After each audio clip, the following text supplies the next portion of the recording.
Bueno, continuamos con el capítulo 3 y vamos por el tercer subtítulo. Y este subtítulo se titula La importancia de la palabra de Dios. En Proverbios 4, del 20 al 23, Dios, usando la boca de Salomón, expresa, cito, «Hijo mío, presta atención a lo que te digo, inclina tu oído a mis palabras, que ellas no se aparten de tus ojos, guárdalas bien dentro de tu corazón, porque son vida para los que las encuentran y salud para todo ser viviente. Con todo cuidado vigila tu corazón, porque de él brotan las fuentes de la vida». Fin de la cita.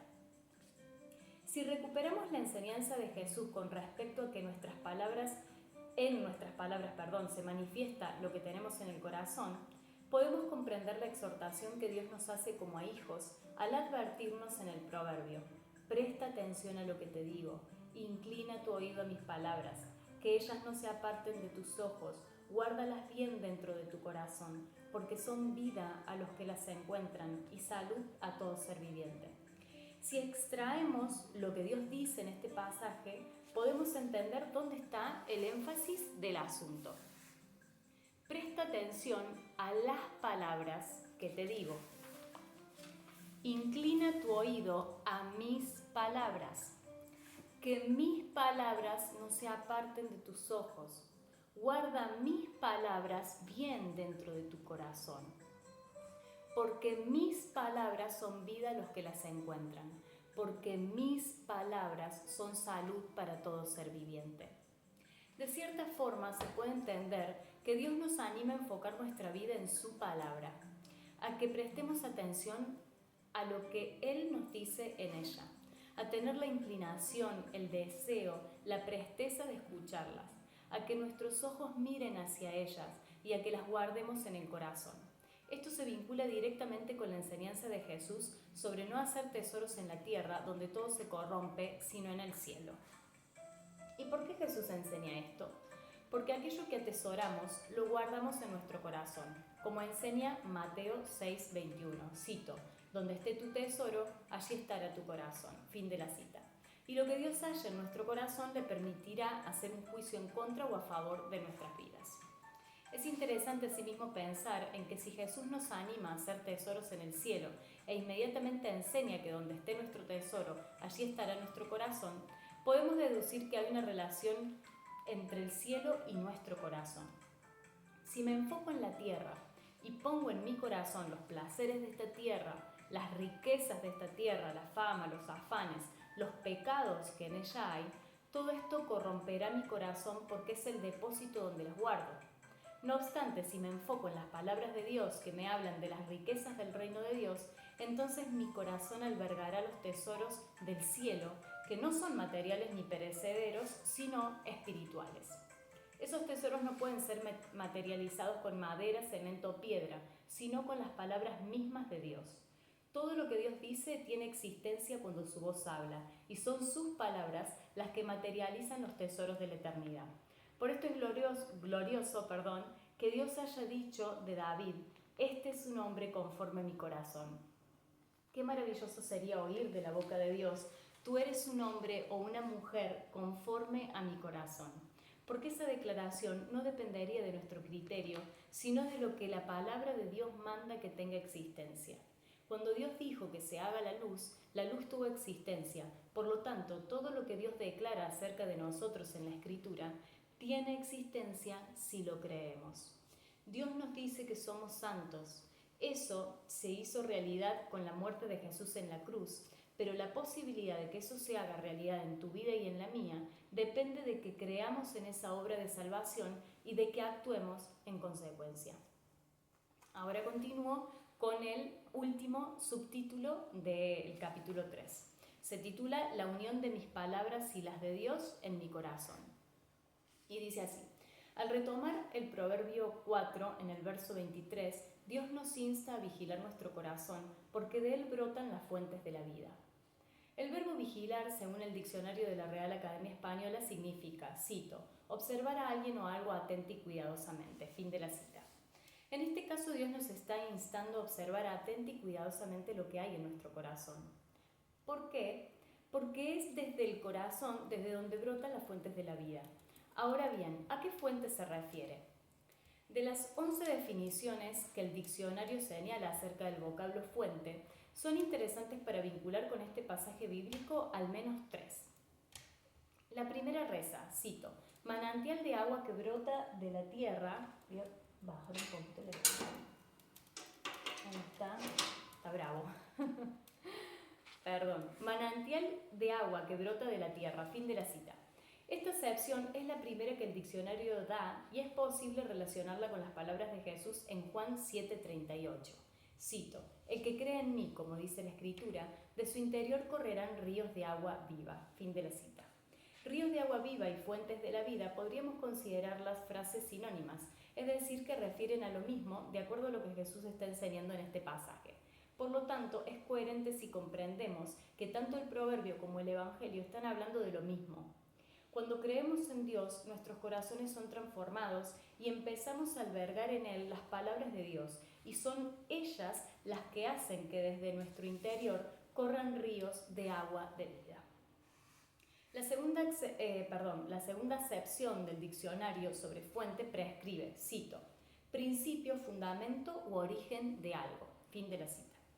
En esta definición podemos ver una correspondencia del proverbio con Hebreos 11:6, puesto que aquí se nos enseña que el principio o fundamento de la vida cristiana consiste en tener un corazón que cree en Dios. Cito, pero sin fe es imposible agradar a Dios, porque es necesario que el que se acerca a Dios crea que Él existe y que es galardonador de los que le buscan. Fin de la cita. Por último, la tercera definición dice que fuente puede ser, cito, persona o cosa que proporciona información. Fin de la cita. Y si bien claro está que se refiere a las fuentes de información a las que acuden periodistas o eruditos para sus investigaciones, también puede ser que nosotros, los cristianos, lo tomemos para interpretar que debe ser Dios la fuente de información a la que acudimos para que haya vida en nuestro corazón. Si somos cristianos, no puede darnos igual que la fuente de información que atesoremos sea verdadera o falsa. Debemos anhelar que la fuente que alimente nuestro corazón sea siempre verdadera, como Dios es verdadero, puesto que Él no es solo la fuente, sino también la vida misma, como dice Juan 14:6, cito, yo soy el camino, la verdad y la vida. Fin de la cita. Si queremos vivir una vida plena, la fuente que alimente nuestro corazón debe ser Dios. En eso consiste vigilarlo. La conexión que existe entre nuestras palabras, nuestro corazón y la palabra de Dios es crucial para dar frutos y levantar una cosecha abundante a favor del reino de Dios. De ahí que Lucas 8:15 diga, cito, pero la parte que cayó en buen terreno son los que oyen la palabra con corazón noble y bueno, la retienen y como perseveran, producen una buena cosecha. Fin de la cita.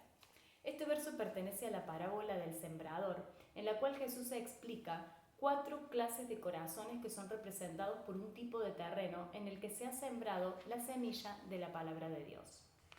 Cuando la Biblia dice que esa semilla cae junto al camino, esto representa aquellos corazones que escuchan la palabra, pero no la entienden, y entonces viene Satanás y roba lo que ha sido sembrado en esos corazones.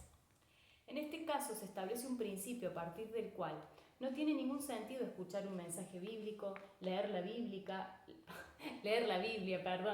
o un devocional matutino, ir a reuniones, campamentos, retiros, plenarios o conferencias cristianas, entre otros, si no comprendo lo que se está compartiendo. Me tiene que importar más entender lo que leo o escucho de la palabra de Dios para dar fruto que la cantidad de veces que me exponga a ella a través de cualquier plataforma, ya sea virtual o presencial. Cuando no comprendemos, dice la misma Escritura que el enemigo roba aquello que Dios sembró en nuestro corazón. Dios nunca nos expone a su palabra para nada, sino por el contrario, con el objetivo de que ella fructifique en nuestras vidas, aunque su enemigo batalle contra nosotros para volverla infructuosa. Recordemos que la manera más sencilla que tiene Satanás de hacerlo es sumiéndonos en la desatención o desinterés por comprender las Escrituras. Otro tipo de corazón humano es representado por el terreno, en que la palabra cae sobre piedras. Unos versos más adelante Jesús explica que esos son los que reciben la palabra con alegría apenas la oyen, pero no tienen raíces. Creen por un tiempo y en el momento de la tentación se vuelven atrás. Esto ejemplifica muy bien el hecho de que como cristianos atravesamos tiempos de prueba o tentaciones y que por este motivo es imprescindible que nuestro corazón mantenga una profunda relación con Dios a través del conocimiento y de la obediencia a su palabra. Cuando meditamos en ella, la creemos y la practicamos, demostramos a Jesús que verdaderamente lo amamos, tal como lo expresa en Juan 15, del 8 al 10. Cito: La gloria de mi Padre consiste en que ustedes den fruto abundante y sean así mis discípulos. Como el Padre me amó, yo también los he amado a ustedes. Permanezcan en mi amor. Si cumplen mis mandamientos, permanecerán en mi amor. Fin de la cita. Sin dudas, esto es lo que refleja un corazón que tiene raíces profundas en Dios y que, aun en tiempos de prueba, no deja de fructificar. El tercer tipo de terreno, dice la parábola, que está lleno de espinas. Y este representa al corazón que escucha la palabra, pero que las preocupaciones, las riquezas, los placeres de la vida, la ahogan poco a poco y no la dejan madurar. Además de batallar contra tentaciones en el peregrinar cristiano, también batallamos contra las preocupaciones, las riquezas y los placeres de este mundo. Estos tres no siempre son identificados como males o tentaciones, y probablemente sea eso lo que hace que poco a poco ahoguen aquello que Dios pone en nuestro corazón a través de sus mandamientos. Recordemos la enseñanza de Cantar de los Cantares 2.15. Cito: Atrapen todos los zorros, esos zorros pequeños, antes de que arruinen el viñedo del amor, porque las vides están en flor. Fin de la cita. Esos zorros pequeños podrían representar aquellas cosas que consideramos como insignificantes, pero que tienen la fuerza de arruinar los viñedos del amor del Señor y de su obra. Tenemos que asegurarnos de que nuestro corazón no se acostumbre a los afanes, sino a la confianza en la providencia, como dice Mateo 6, del 25 al 34, ni a ir detrás de las riquezas, sino de Dios, como dice Mateo 6, 24, ni a la puerta ancha o al camino espacioso, sino a la puerta angosta y al camino estrecho, como enseña Jesús en Mateo 7, del 13 al 14. Las bienaventuranzas del Sermón de la Montaña sin duda se convierten en las herramientas para limpiar el terreno de nuestros corazones de las espinas, entre comillas, es decir, de las preocupaciones, de las riquezas y de los placeres de este mundo. Por último, la parábola del sembrador enseña que el terreno apropiado para que sea sembrada la palabra de Dios es un corazón fértil, que escucha la voz de Dios, la retiene, se dispone a cumplirla y da fruto. Veamos el orden: escuchar, retener, cumplirla u obedecerla y dar fruto. No daremos fruto si escuchamos